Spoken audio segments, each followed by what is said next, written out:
तो हेलो दोस्तों। तो जैसा कि हमने इसके पिछले एपिसोड में देखा कि किन्नानस राइट कोर्टयार्ड के असेसमेंट के लिए तैयार हो गया था, वहीं चैंग के मास्टर ने वहां पर उस असेसमेंट को स्टार्ट करने के बारे में कह दिया था। उन्होंने वहां पर जानकारी दे दी थी कि ये असेसमेंट दो भागों में डिवाइड होगा, जिसमें से पहला अल्केमी का टेस्ट होगा तो दूसरा 1-to-1 एरिना फाइट होगी। और इस कंपटीशन में जो भी नंबर 1 पोजीशन आएगा उसे काफी अच्छे रिवॉर्ड्स दिए जाएंगे। तो अब आगे इस एपिसोड की स्टार्टिंग में हम काफी सारे पार्टिसिपेंट्स को 3-3 के पेयर में उस टेस्ट को देते हुए देखते हैं, जहां पर वो अपनी बुक में उन सभी इंग्रेडिएंट के बारे में जानकारी लिख रहे थे। ऐसे ही करते करते चैंग की बारी भी आ चुकी थी, लेकिन उसने ये वाला टेस्ट बड़े ही जल्दी कंप्लीट कर लिया था, जिसे देखकर तो सभी कहने लग गए थे कि ये तो होना ही था, क्योंकि चैंग को अल्केमी की काफी अच्छी नॉलेज है। उसको पता है कि किस सर्फ की क्या क्या प्रॉपर्टीज है और उस पिल्स की क्या क्या रिस्ट्रिक्शंस है। वहीं काफी सारे लोग अभी भी उस टेस्ट को दे रहे थे। जिसके बाद वहां पर किन्नान का नंबर भी आ गया था। किन्नान जब उस असेसमेंट को देता है तो उसने चैंग के टाइम से पहले ही उस असेसमेंट को कंप्लीट कर दिया था, जिसे देखकर तो वहां पर चैंग के मास्टर कहने लगते हैं कि मैं दावे के साथ कह सकता हूँ इस लड़के ने जो भी लिखा होगा वो सभी गलत होगा। कोई भी पर्सन इतनी जल्दी इन इंग्रेडिएंट के बारे में जान नहीं सकता जब तक उसे अल्केमी की काफी अच्छी नॉलेज ना हो। लेकिन हम तो जानते ही हैं कि किन्नान के पास उसकी स्पेशल आई जो है, उसी की मदद से उसने आसानी से इनकी प्रॉपर्टीज के बारे में पता लगा लिया। वहीं दूसरी तरफ चैंग भी किन्नान से कहता है कि तुमने तो मुझसे भी जल्दी इन इंग्रेडिएंट के बारे में पता लगा लिया, कहीं ऐसा तो नहीं कि तुम्हें अल्केमी के बारे में मुझसे भी ज्यादा नॉलेज हो। जो सुनकर तो किन्नान उसको जवाब देता है कि सीनियर चैंग, ये तो मेरी खुशनसीबी है कि आपने मुझ पर ध्यान दिया। मुझे उम्मीद है कि मैं आपसे हारूंगा तो बिल्कुल भी नहीं। जो सुनकर तो दूर खड़ा वांगमिंग किन्नान को देखते हुए कहता है कि ये किन्नान कभी भी नहीं बदल सकता, पता नहीं इसे किस बात का घमंड है। वहीं जियाओ ली भी कहने लगा था कि किन्नान के पास तो सच में काफी ज्यादा कॉन्फिडेंस है।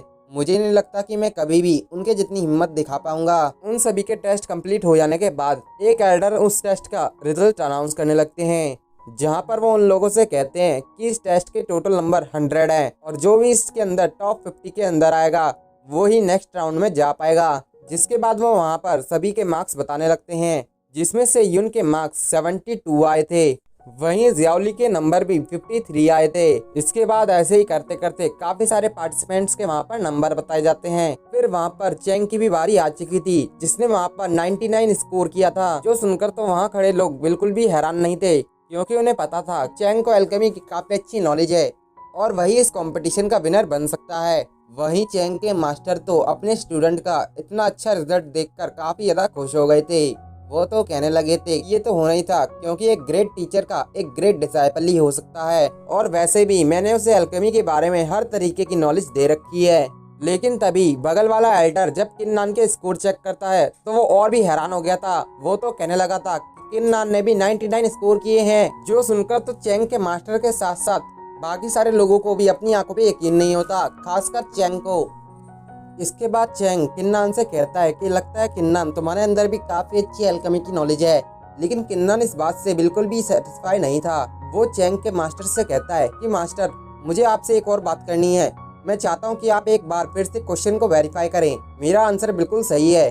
जो सुनकर तो चैंग के मास्टर वहाँ पे गुस्सा हो जाते हैं और कहते हैं आखिर तुम क्या कहना चाहते हो कि हमने क्वेश्चन के आंसर को अच्छी तरीके से वेरीफाई नहीं किया है। तुम शायद भूल चुके हो कि मुझे अल्केमी करते करते काफी साल हो गए हैं। मैं यहाँ का एक ग्रैंड अल्केमिस्ट हूँ। तुम मुझे नहीं सिखा सकते कि मैंने क्या सही किया है और क्या गलत। जिस पर तो किन्नान उनसे एक और बार रिक्वेस्ट करता है। जो सुनकर तो चैंग के मास्टर को एक आइडिया आता है और वो उससे कहते हैं चलो ठीक है, मैं तुम्हें एक चांस देता हूँ, लेकिन अगर तुम मुझे गलत साबित नहीं कर पाए तो याद रखना मैं तुम्हें पनिशमेंट हॉल भेज दूंगा। जो सुनकर तो कुछ लोग किन्नान के लिए परेशान हो गए थे, तो कुछ लोग किन्नान की बर्बादी पे खुश हो रहे थे। वो तो कहने लगे थे कि किन्नान एक बार पनिशमेंट हॉल पहुंच गया तो उसका वहां से बाहर निकल कर आना काफी मुश्किल हो जाएगा। लेकिन किन्नान को तो अपने ऊपर काफी ज्यादा कॉन्फिडेंस था। वो सीधा उस पिल के पास पहुंच जाता है, जिसके बाद वो चैंग के मास्टर को बताने लगता है कि आपने इस पिल को रिफाइन करने के लिए एक सीक्रेट टेक्निक का यूज किया है, क्योंकि इस पिल को बनाने के लिए आपने ड्रैगन और फिनिक्स के ब्लड का भी यूज किया था, ताकि इसके अंदर से कोई भी कमी ना बचे।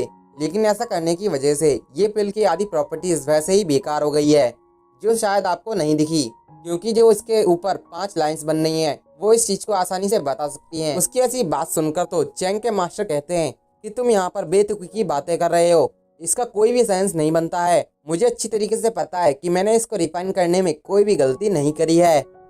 वहीं चैंग भी अपने मास्टर का पक्ष लेते हुए कहता है कि किन्नन, अब तुम ज्यादा ही घमंडी बन रहे हो। तुम ऐसा मेरे मास्टर के बारे में नहीं कह सकते कि उन्होंने कोई भी चीज गलत करी है, क्योंकि वो एक स्टार अल्केमिस्ट है। चैंग तो यहाँ पर सबके सामने अच्छा बनने की कोशिश कर रहा था, जो बात किन्नन को भी पता चल जाती है। इसलिए वो कहता है, अच्छा अगर ऐसी ही बात है तो ये देखो अपनी पिल। इतना कहकर वो उस पिल को तोड़ देता है, जो पिल आसानी से टूट भी जाती है और उसके आधे पार्ट में से ब्लैक तरीके का धुआं निकलने लगता है, जो देखकर तो किसी को भी अपनी आंखों पे यकीन नहीं होता। वहीं किन्नन कहता है कि अब आप लोगों ने देख लिया होगा कि ये सेमी वेस्ट पिल है, और इसी चीज के जिक्र मैंने अपने पेपर के अंदर भी किया हुआ है। उस पिल की ऐसी हालत देखकर तो काफी सारे लोग कहने लगते हैं कि किन्नन सच में एक जीनियस है। उसने बड़ी आसानी से इस बात का पता लगा लिया कि ये पिल आधी वेस्ट है। उन लोगों को इस तरीके से बात करते हुआ देखकर तो चैंग के मास्टर तुरंत ही अपना रुख बदल लेते हैं और वो हंसते हुए उन लोगों से कहते हैं कि मैंने ये सब कुछ बस जानबूझ के किया था। मैं जानना चाहता था कि किसके अंदर ज्यादा एक्स्ट्रा ऑर्डिनरी टैलेंट है, और इस पिल को मैंने खुद से ही बेकार किया था। और किन्नन, तुमने ये आज साबित भी करके दिखा दिया। मैं तुम्हारे इस एक्सट्रीम टैलेंट की कदर करता हूँ। मुझे लगता है कि तुम आगे जाकर एक बहुत बड़े अल्केमिस्ट भी बनोगे। इसके साथ ही वो अल्केमी वाले कंपटीशन का विनर किन्नन को अनाउंस कर देते हैं, जिसके बाद तो उन्होंने रिवॉर्ड के तौर पर वो 3 पीटल गोल्डन फ्लावर भी किन्नन को दे दिया था, जिसे किन्नन तुरंत ही अपने पास रख लेता है। साथ ही साथ किन्नन चैंग को रिस्पेक्ट देते हुए कहता है कि सीनियर, ये सब कुछ आपकी ही वजह से हो पाया है। मैंने अपनी नॉलेज को आपकी वजह से काफी ज्यादा एडवांस कर लिया था। वहीं ये सब कुछ सुनकर तो चैंग को बिल्कुल भी अच्छा नहीं लगता। वो अपना मुंह फेरते हुए कहता है कि तुम्हें एरिना वाले कंपटीशन में देख ही लूंगा। इसके बाद चैंग के मास्टर भी गुस्सा होकर वहां से चले जाते हैं और वो कहते हैं, आज के लिए कंपटीशन काफी है, एरिना वाला कंपटीशन कल होगा। वहीं किन्नन तो चैंग के मास्टर को वहां पर थैंक्स कहता है, क्योंकि उसने रिवॉर्ड के तौर पर ये सारे के सारी हर्ब्स और एलेक्सर्स कमा लिए थे, जिसके साथ ही वो सभी के सभी हर्ब्स को अपने पास कलेक्ट कर लेता है। इसके बाद सीन शिफ्ट होता है और हम वू युआन पवेलियन के अंदर चैंग के मास्टर और चैंग को देखते हैं, जहाँ पर चैंग अपने मास्टर से कहता है कि मास्टर, हमें उस किन्नन को इतनी आसानी से नहीं छोड़ना चाहिए। उसने आज हमारी काफी सारी बेइज्जती करी है। मुझे लगता है कि हमें इस बात की खबर जुन मैंग को कर देनी चाहिए। वो तुरंत ही उस किन्नन के बच्चे का खेल खत्म कर देगा। जो सुनकर तो उसके मास्टर उससे कहते हैं कि लगता है तुम पागल हो गए हो। अगर हमने उसको इतनी जल्दी मरवा दिया तो हमारे दिल को इतना सुकून नहीं मिल पाएगा। मैं चाहता हूँ कि वो हमारे सामने खुद रहम की भीख मांगे। जो सुनकर तो चैंग अपने मास्टर से पूछता है कि मास्टर, आखिर आप करने के वाले हैं? जिस पर उसके मास्टर उससे कहते हैं कि मेरे पास उसके लिए एक प्लान है। मैं उस किन्नन के बच्चे को इतनी आसानी से सेकंड राउंड में जीतने नहीं दे सकता, इसलिए मैंने तुम्हारे लिए एक स्पेशल पिल को तैयार किया है। इससे तुम्हारी पावर काफी ज्यादा बढ़ जाएगी। जिसके बाद तो उन्होंने उस पिल को चैंग को भी दे दिया था। उस पिल को पकड़ने के बाद तो चैंग काफी खुश हो गया था। साथ ही साथ वो कहने लगता है कि किन्नन, अब मैं देखता हूँ कि तुम्हारे अंदर कितनी एबिलिटी है, आखिर तुम मेरा सामना कैसे कर पाते हो। तो दूसरी तरफ हम किन्नन को उसके रूम के बाहर देखते हैं, जहाँ पर वो उस हर्ब को आवाज लगा रहा था। वो उससे कह रहा था कि तुम्हें मेरे अंदर काफी सारे एलेक्सर फील हो रहे होंगे, तो क्यों ना मैं इसके बदले कुछ एक्सचेंज कर लूं। जिस पर तो वो हर्ब उसके सामने आते हुए उससे कहती है कि आखिर तुम मेरे साथ क्या डील करना चाहते हो? तुम्हें लगता है कि तुम इसके वर्दी भी हो, क्योंकि वैसे भी तुम तो मेरे एक सर्वेंट हो। जिस पर तो किन्नन उससे कहता है कि वो सब बात छोड़ो, मुझे सिर्फ इतना मुद्दे की बात करनी है कि मेरे पास एक 3 पीटल का गोल्डन लोटस है। साथ ही साथ मेरे पास काफी सारे हर्ब्स और काफी सारी पिल्स भी हैं। अगर तुम मेरी डील मानने के लिए तैयार हो तो तुम्हें इसके बदले मुझे 3 ड्रॉप एंशिएंट स्पिरिचुअल लिक्विड देना होगा।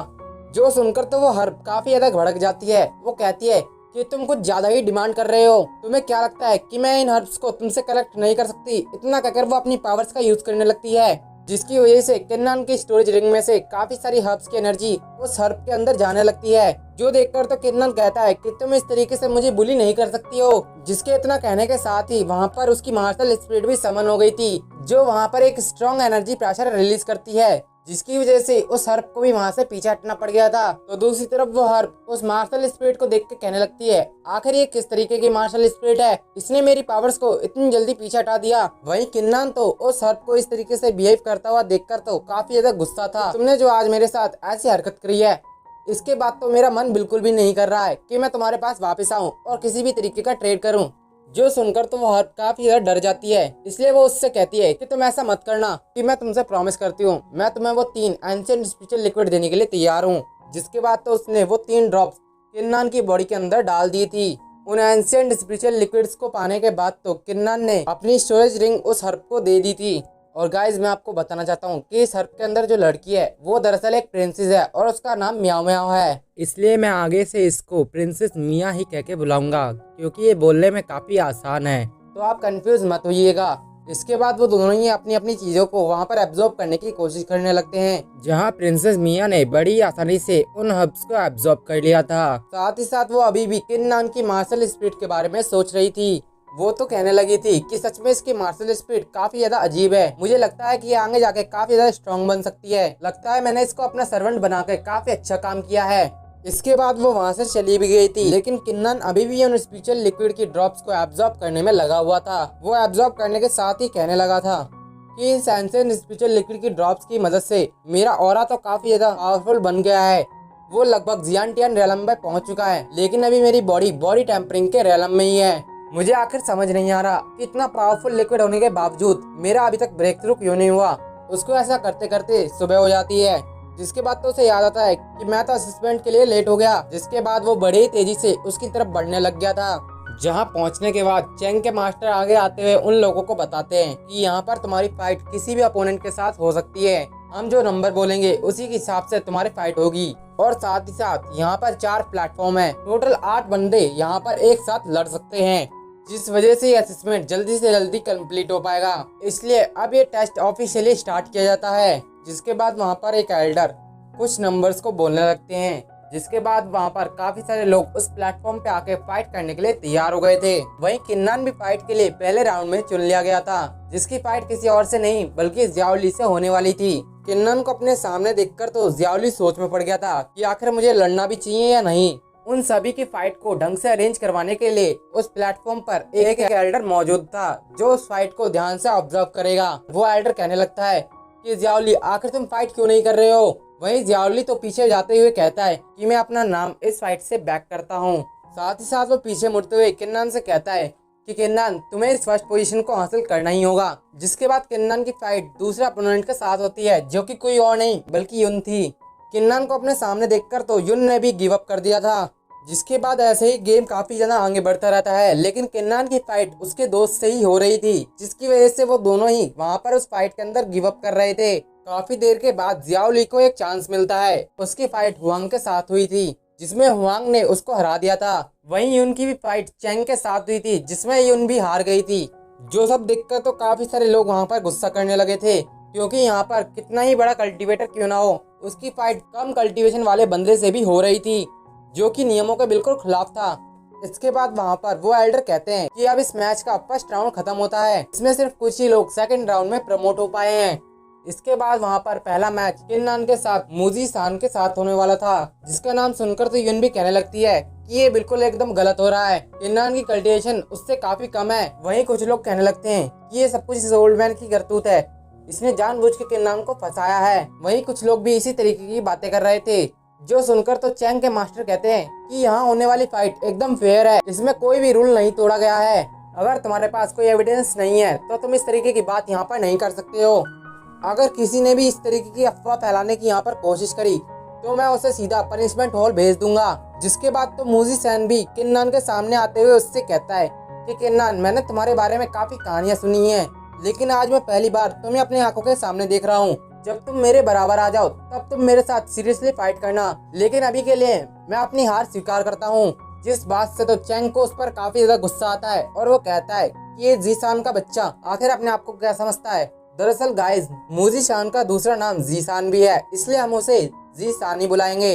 इससे बोलने में काफी ज्यादा आसानी होती है। इसके बाद किन्नन की फाइट अगले अपोनेंट के साथ होती है, और वो भी किन्नन से ज्यादा ही पावरफुल अपोनेंट था, जिसे देखकर काफी सारे लोग कहने लगते हैं कि ये तो युयाओ है, इसने न जाने कितनी बैटल्स लड़ी हैं। मैंने तो यहाँ तक सुना है कि इसका वेपन किसी भी चीज को आसानी से पेनिट्रेट कर सकता है। किन्नन के लिए आज ये फाइट काफी ज्यादा डिफिकल्ट होने वाली है। मुझे नहीं लगता कि युयाओ इसको इतनी आसानी से यहाँ से जाने देगा। वहीं युयाओ तो किन्नन से कहता है कि किन्नन, मैं तुम्हारे रास्ते में बिल्कुल भी नहीं आने वाला।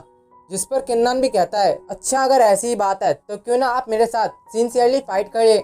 जिस पर तो युयाओ पीछे जाते हुए उससे कहता है कि मैंने तुम्हारी फाइट बैम्बू एंशिएंट फॉरेस्ट में देख ली थी, मुझे लगता है कि तुम अभी के लिए मुझसे हार जाओगे, इसलिए मैं तुमसे किसी और दिन लड़ना चाहूंगा। जो देखकर तो किन्नन का वहाँ पर दिमाग खराब हो गया था, क्योंकि अभी तक उसने एक भी फाइट नहीं लड़ी थी। तभी वहाँ पर दूसरा अपोनेंट भी आ गया था, जो कि कोई और नहीं बल्कि हुआंग था। किन्नन को तो ऐसा लग रहा था कि हुआंग उससे फाइट जरूर करेगा, पर ऐसा होता नहीं है। हुआंग ने भी अपनी हार मान ली थी, क्योंकि उसके किन्नन की पावर लेवल के बारे में कुछ ना कुछ अंदाजा हो गया था कि उसकी क्यूआई के अंदर कुछ ना कुछ चेंज जरूर है। इसलिए वो बिना फाइट करे ही अपना नाम पीछे हटा लेता है। किन्नन भी सोच में पड़ गया था, कहीं हुआंग को मेरी क्यूआई के बारे में पता तो नहीं चल गया कि मेरी क्यूआई अभी ज़ियांटियन रेलम में पहुंच चुकी है। जिसके बाद एल्डर वहां पर कहते हैं कि अब बस 2 ही पार्टिसिपेंट बचे हैं, एक है चैंग और एक है किन्नन। दोनों के बीच में फाइट होगी